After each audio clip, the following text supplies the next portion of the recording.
In the quiet outskirts of Eleocha, a small town tucked between thick forest and red dirt roads in southeastern Nigeria, people believed in many things. They believed in God. They believed in ancestors. And deep down, even those who claim not to, believed that some paths should never be crossed after sunset.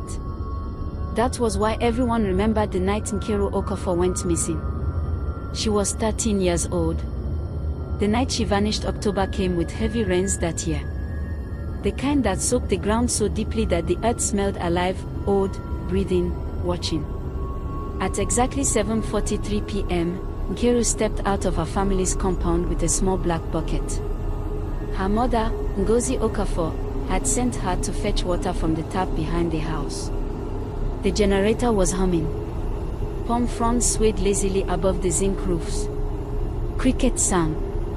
Nkiru wore a faded blue wrapper over her shorts and a red blouse that had once belonged to her older cousin.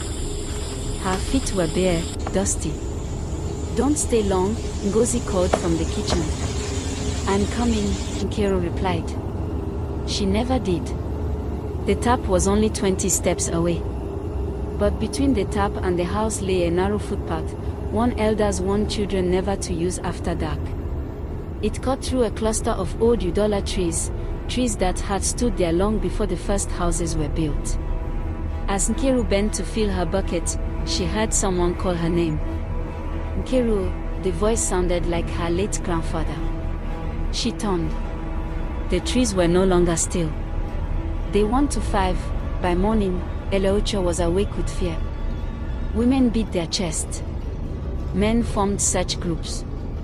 The town crier moved from compound to compound, his gong echoing through the village square.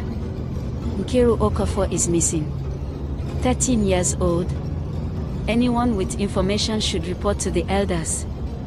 Her slippers were found near the Udola trees. Nothing else. The police from the nearest town came and searched, but they avoided the forest after dusk. They didn't say why. Everyone knew why.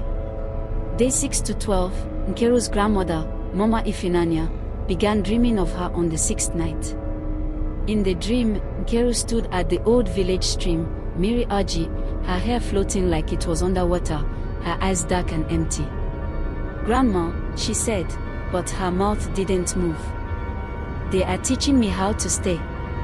Mama Ifinanya woke up screaming. That same night, chickens died without wounds.